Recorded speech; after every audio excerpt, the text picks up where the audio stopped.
Hello friends, नमस्कार, good morning. आज 4 अप्रैल 2023।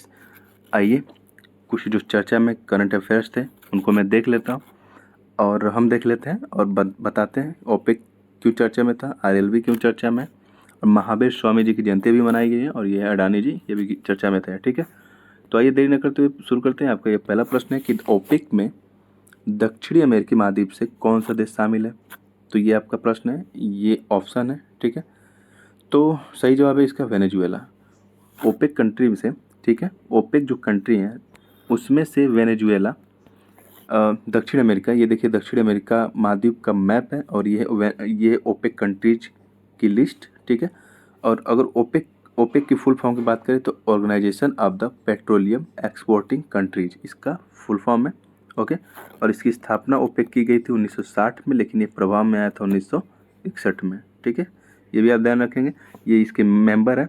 ऐसा नहीं है कि ओपेक कंट्रीज जो है वो सिर्फ अफ्रीका महाद्वीप में ही पड़ती हैं या फिर एशिया में। ये देखिए, ये अफ्रीका महाद्वीप में भी है, एशिया महाद्वीप में भी है और दक्षिण अमेरिकी महाद्वीप में भी ओपेक कंट्रीज पड़ती हैं। ठीक है, ओपेक कंट्रीज जो होती हैं वो oil petroleum exporting company sorry countries हैं। ओपेक में जो सदस्य देश शामिल नहीं हैं, ठीक है, लेकिन वो भी ऑयल का एक्सपोर्ट करते हैं, तो अगर उनको देखा जाए तो वो ओपेक प्लस में शामिल हैं। ठीक है, ऐसे कंट्रीज ओपेक प्लस में आते हैं, जैसे कि देख लीजिए मैक्सिको हुआ, इधर मलेशिया हुआ, ब्रुनेई, इधर ओमान हुआ, बहरीन हुआ, ठीक है, सूडान, साउथ सूडान, इधर कजाकिस्तान हुआ और ये रशिया हुआ। तो ये ओपेक प्लस में आते हैं। ओके, अगर हम और कुछ बात करें, जैसे कि अगर गैबोन की बात करें तो गैबोन ऐसा देश है जो 1975 में, ठीक है, 1975 में ओपेक की सदस्यता लेता है, फिर 1995 में ये ओपेक की सदस्यता छोड़ देता है, फिर जाके 2016 में ये ओपेक की सदस्यता ग्रहण कर लेता है। ठीक है, वही यहाँ पे एक इक्वाडोर करके देश था, इसने भी 2020 में ओपेक की सदस्यता छोड़ दी थी, और इंडोनेशिया ने भी ओपेक की सदस्यता छोड़ दी है और कतर ने भी ओपेक की सदस्यता छोड़ दी है। इस बात पे भी आप थोड़ा गौर करेंगे। ठीक है, तो आइए आगे चलते हैं। ये रहा न्यूज, क्यों ये चर्चा में था, क्योंकि ओपेक जो मेंबर्स हैं वो डिसाइड कर लिए हैं कि हम जो ऑयल प्रोडक्शन है उसमें ये लोग कमी करने वाले हैं, तो यानी कि तेल का दाम और भी महंगा होने वाला है, आप देखेंगे आने वाले समय में।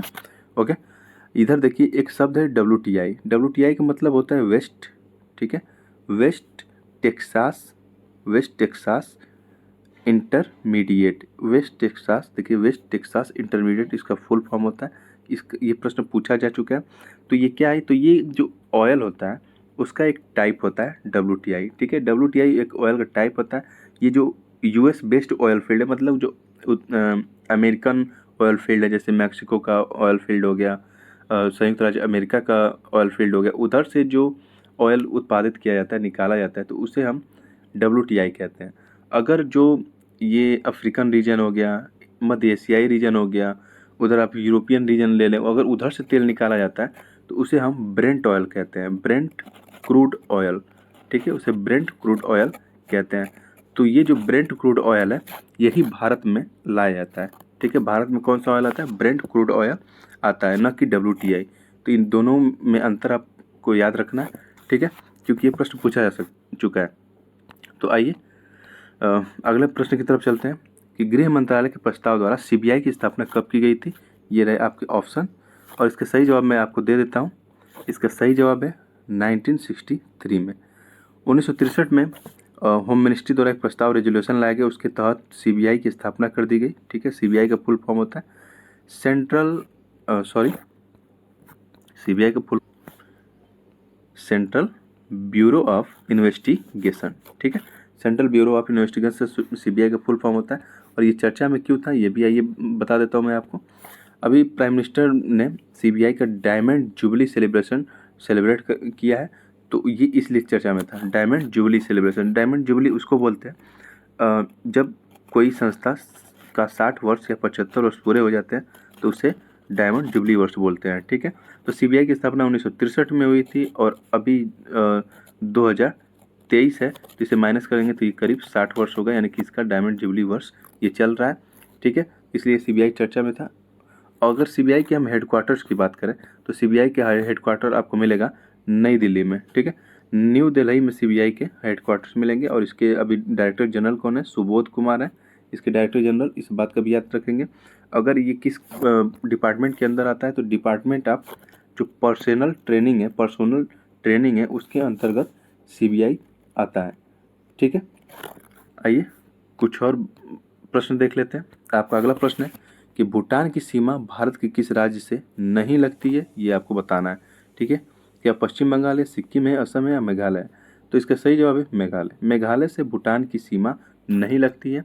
और ये क्यों मैं बता रहा हूँ भूटान के बारे में, तो ये देखिए अभी भूटान के जो किंग है, ओके, भूटान के जो किंग हैं जिनका नाम है जिग्मे खेसर नागमेल वांगचुक। ठीक है, ये भारत के दौरे पे हैं और यहाँ पे जब भारत आए तो ये दिल्ली जो प्लेटफॉर्म है, सॉरी प्लेटफॉर्म का एयरपोर्ट है, वहाँ पे जयशंकर साहब ने इनको रिसीव किया। और ये देखिए इन दोनों के बीच मीटिंग हो रही है। आने वाले समय में कुछ अपडेट्स होगी इनके बारे में, कुछ मीटिंग होगी, समझौते होंगे भारत और भूटान के बारे में, तो उसके बारे में भी मैं आपको बताऊँगा। ओके, तो अभी मैं इसका मैप दिखा दे रहा हूँ, ये अपना सुंदर भारत। अगर सुंदर भारत के हम नॉर्थ ईस्ट की तरफ जाते हैं तो ये मिलेगा आपको यहाँ पे भूटान। ठीक है, और भूटान के जूम मैप यहाँ पे देखा जाए तो ये देखिए इसकी बाउंड्री सिक्किम से लगती है, इधर पश्चिम बंगाल से लगती है, इधर असम से लगती है, इधर अरुणाचल प्रदेश से लगती है, लेकिन मेघालय से इसकी बाउंड्री नहीं लगती है। इस बात का भी आप ध्यान रखेंगे। ठीक है, और ये है बांग्लादेश। बांग्लादेश भारत का ऐसा पड़ोसी देश है जिसकी बाउंड्री सर्वाधिक भारत से लगती है। ठीक है, और बांग्लादेश त्रिपुरा को 3 तरफ से घेर रखा है, यह भी ध्यान रखेंगे। और त्रिपुरा और मिजोरम से इधर कर्क रेखा भी गुजर रही है, ये भी ध्यान रखेंगे आप। ठीक है, आइए आगे चलते हैं। हाल ही में भारत सरकार ने 2030 तक कितने सीएनजी स्टेशन बनाए जाने का लक्ष्य निर्धारित किया है? तो ये रहे आपके ऑप्शन, और इसके सही जवाब मैं दे देता हूँ 17,700। 2030 तक 17,700 सीएनजी स्टेशन बनाए जाएंगे, ये भारत सरकार का लक्ष्य है। ठीक है, ये देखिए ये न्यूज है, 17,700 CNG station to be established across the country by 2030। ठीक है, ये गवर्नमेंट कह रही है। अगर सीएनजी की बात करें तो सीएनजी का फुल फॉर्म होता है कंप्रेस्ड नेचुरल गैस। इसमें ज़्यादातर मेथेन, ठीक है, और प्रोपेन पाई जाती है। मेथेन को और प्रोपेन इनको कंप्रेस्ड करके एक सिलेंड्रिकल फॉर्म में इनको फीड किया जाता है, फिर इनका यूज किया जाता है। ठीक है, तो ये है सीएनजी। आइए अगले क्वेश्चन की तरफ चलते हैं। आपका अगला प्रश्न है जैन धर्म के पंच महाव्रत सिद्धांत में शामिल नहीं है। ठीक है, कौन सा सिद्धांत इसमें शामिल नहीं है उसको बताना है। अस्तेय, अपरिग्रह, न्याय या सत्य? तो इसका सही जवाब है न्याय। न्याय इसमें शामिल नहीं है जैन धर्म के पंच महाव्रत सिद्धांत में। ठीक है, इसमें अस्तेय मिलेगा, अपरिग्रह मिलेगा, सत्य मिलेगा और एक मिलेगा आपको ब्रह्मचर्य। एक मिलेगा आपको ब्रह्मचर्य और इसमें एक और मिलेगा आपको जिसका नाम है अहिंसा। ठीक है, तो ब्रह्मचर्य, अहिंसा, अस्तेय, सत्य और अपरिग्रह, ये टोटल 5 महाव्रत सिद्धांत हैं। अगर मैं जैन धर्म के प्रथम तीर्थंकर की बात करें तो प्रथम तीर्थंकर इनके थे ऋषभदेव। ठीक है, इस बात को तो आप पता होगा कि प्रथम तीर्थंकर जैन धर्म के ऋषभदेव हैं। 24वें तीर्थंकर महावीर स्वामी जी हैं। ठीक है, जिनका जन्म 599 BCE में हुआ था, यानी कि बिफोर क्राइस्ट एरा में हुआ था। 599 में वैशाली में हुआ था। और वैशाली इस समय कहाँ है? वो वैशाली इस समय आपको बिहार में मिलेगा। अगर इनकी मृत्यु की बात करें, ठीक है, महावीर स्वामी जी की, तो इनकी मृत्यु हुई थी पावापुरी में। ठीक है, पावापुरी में इनकी मृत्यु हुई थी और पावापुरी नालंदा बिहार में पड़ता है इस समय। और इनके पिताजी का नाम सिद्धार्थ था, माता जी का नाम त्रिशला देवी था। ठीक है, आइए कुछ आगे बात कर लेते हैं। ये देखिए अभी ये 4 अप्रैल को इनकी जयंती मनाई जा रही है। ठीक है, ये हर साल चैत्र माह के शुक्ल पक्ष में पड़ती है। ठीक है, तो ये 4 तारीख को ही वो दिन पड़ता है चैत्र माह का शुक्ल पक्ष। ठीक है, अगर हम हिंदी कैलेंडर की बात करें, चैत्र देखिए, चैत्र जो माह होता है उसको हम मार्च और अप्रैल के, मार्च का जो मिड डे होता है, जैसे कि 15 मार्च के बाद से ये 15 अप्रैल तक चलेगा चैत्र माह।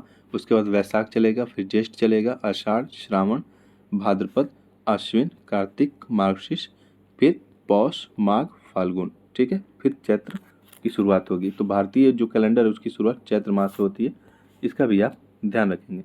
ठीक है, अब चलते चलते मैं कुछ और बातों को बता देता हूँ, जैसे कि मैं ये अडानी जी की फ़ोटो में लगा रखा था, मैं अडानी जी के बारे में बात बता दे रहा हूँ, क्योंकि जेपीसी इस समय चर्चा में।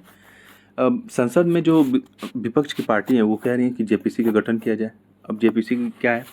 जेपीसी का गठन इसलिए किया जाता है कि अगर जैसे कि संसद के पास टाइम नहीं है, ठीक है, लेकिन कुछ ऐसे इंपॉर्टेंट मुद्दे होते हैं जिन पे ध्यान देना है, उन पे बात बहस करनी है, चर्चा करनी है, खोज पड़ताल करनी है, तो उस टाइम में जेपीसी का गठन किया जाता है, ठीक है।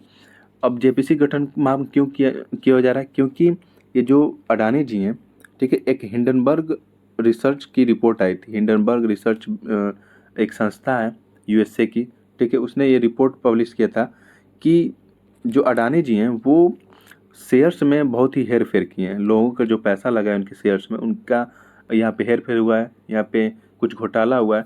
तो जो विरोधी विपक्षी पार्टी है वो कह रही है कि हमें जेपीसी कमेटी का गठन करना है, यानी कि जेपीसी का मतलब होता है ज्वाइंट पार्लियामेंट्री कमेटी, ठीक है। ये संयुक्त संसदीय समितियां होती हैं जो इसमें कि राज्यसभा और लोकसभा दोनों के मेंबर शामिल होते हैं, और इसमें सभी पार्टियों के लगभग सभी मेंबर शामिल होते हैं, ठीक है। सभी मेंबर नहीं कह सकते, सभी पार्टियों का इसमें प्रतिनिधित्व होता है, ये कह सकते हैं। तो इसलिए जेपीसी चर्चा में था, तो जेपीसी के बारे में आपको मैं बता दे रहा हूँ, ठीक है। आइए आगे चलते हैं। आगे देखिए कि एक न्यूज है कि इंडिया अचीव्ड इट, मतलब भारत ने अचीव कर लिया है, ऐसा इसरो कह रहा है, ठीक है। अब ये किसके बारे में बात हो रही है? यहाँ पे बात हो रही है RLV-LEX के बारे में, यानी कि जो रीयूजेबल लॉन्च व्हीकल और ऑटोनोमस लैंडिंग मिशन था इसरो का, वो सफल हो चुका है, ठीक है। तो ये बहुत ही खुशी की बात है कि ऐसा इसरो ने करके दिखा दिया, ठीक है। अगर हम RLV की बात करें तो ये देखिए RLV है, और ये है क्या चीज़?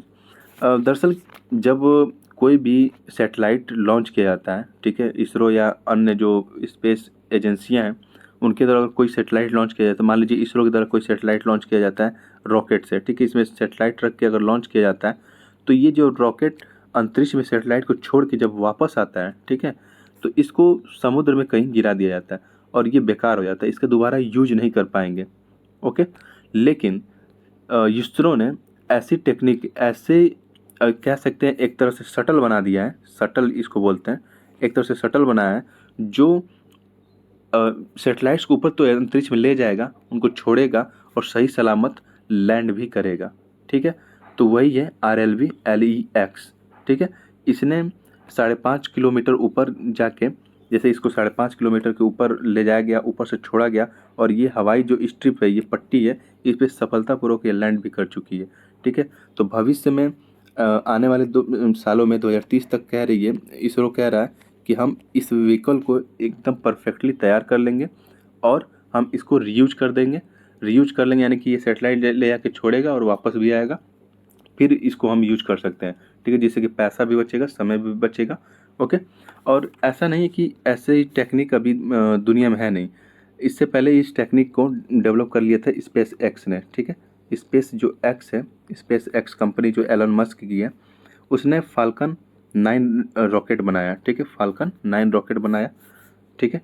ये मतलब अंतरिक्ष में सैटेलाइट को ले जाता भी है और लेकर आता, खुद सही सलामत वापस भी आ जाता है, ठीक है।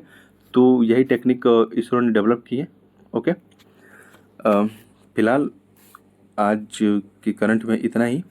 वीडियो आपको कैसी लगी कमेंट बॉक्स में लिख के ज़रूर बताएं। अगर वीडियो आपको अच्छी लग रही हो तो इसको लाइक शेयर और सब्सक्राइब करें ज़्यादा से ज़्यादा, ठीक है। Thank you.